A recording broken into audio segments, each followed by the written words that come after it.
Yes. All the way from Chicago. Man like Jan. Chelsea versus Burnley. A draw, 1-1. What's your thoughts about today's game?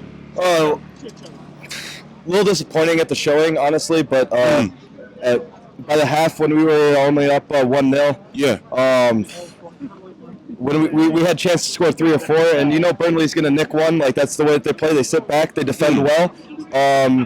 When we were only up 1-0 at the half, we came out a little flat the second. I'm very fair over there. To be fair, we could be Tottenham. But when we were half and we were only up 1-0, we came out flat. I knew they were going to get one, and 1-1 was a fair result. They came out strong. They played well defensively, and we didn't look great in the attack. We wasted a lot of chances up front. So. So do you feel the problems with Kai Havertz playing up front, or there was just lack of creativity?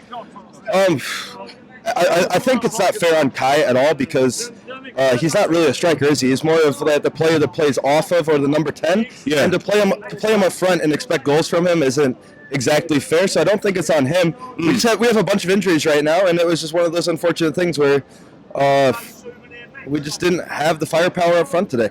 Yeah. So going forward, obviously we got Leicester away at the King Power Stadium. Yeah. Do you feel if Lukaku and Timo Werner were fit for those games, what do you think going forward will be against Leicester? I don't think they're going to be fit for those games.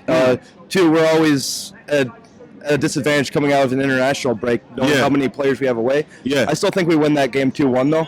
2-1. Mount and Havertz with the goals, and I think Vardy nicks one back in like the 80th, but 2-1 to Chels for that match. Yes. The 2 big questions I've got. First of all, do you feel Jorginho has the chance of winning Ballon d'Or this season? I do. Yeah. I think he deserves it because 100%. all of the trophies that he's won for us. Yeah. I still think Messi wins it in the end, though, just because of who UEFA is. And because it's Messi as well. Yeah, exactly. Yeah. And the second question, does Hakim Ziyech have a chance in saving his career at Chelsea?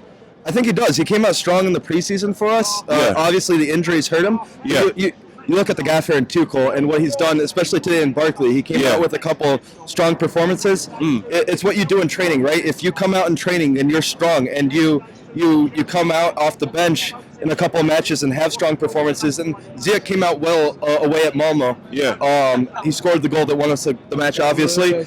I think he's going to get his chance, but when he gets his chance, it's up to him to prove that he deserves his spot in the squad. So he has to come out with that strong performance, like Chilwell did when Alonso didn't have the best performances, and the list goes on, right? So when you get your chance, you just have to step up and perform, and you keep your spot. That's how it works, and that's why this team stays competitive and where we're at. So.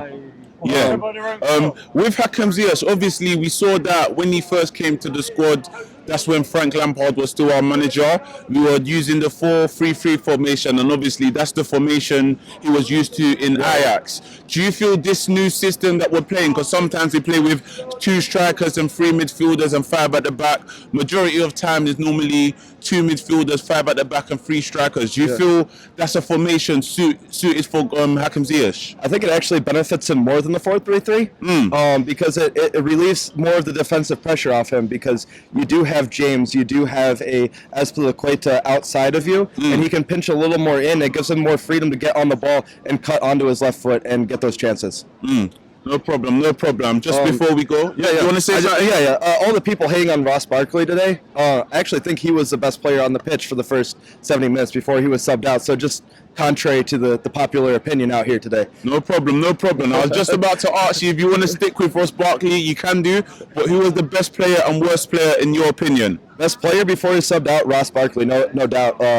His touch on the ball and his ball retention today, absolutely fantastic. He turned, he got us into the attack. Yes, he did miss that chance. He put it over the bar.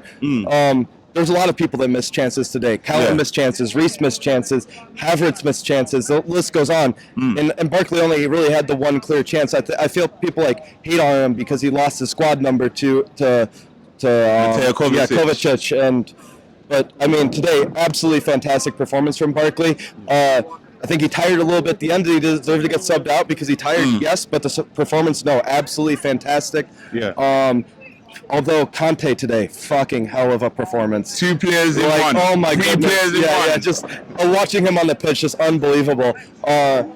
it's really hard to pick a worse performance. I think I would give it. The defense looked great for the first half, but the worst performance today collectively to the entire back line with their organization for the second half, because that's where the goal came in. Just didn't look quite as sharp as they normally do for that second half. Normally their communication is very good, the way that they transfer players off and on to each other, and not conceding that goal. And today that in the second half, the communication was just not there, and you watch two players leak in, header across the goal, easy finish, and that's just something that can't happen. Well, thank you very much for joining it. All the way from Chicago. You know what to do. Keep the blue flag flying high. Make sure you like, comment, subscribe.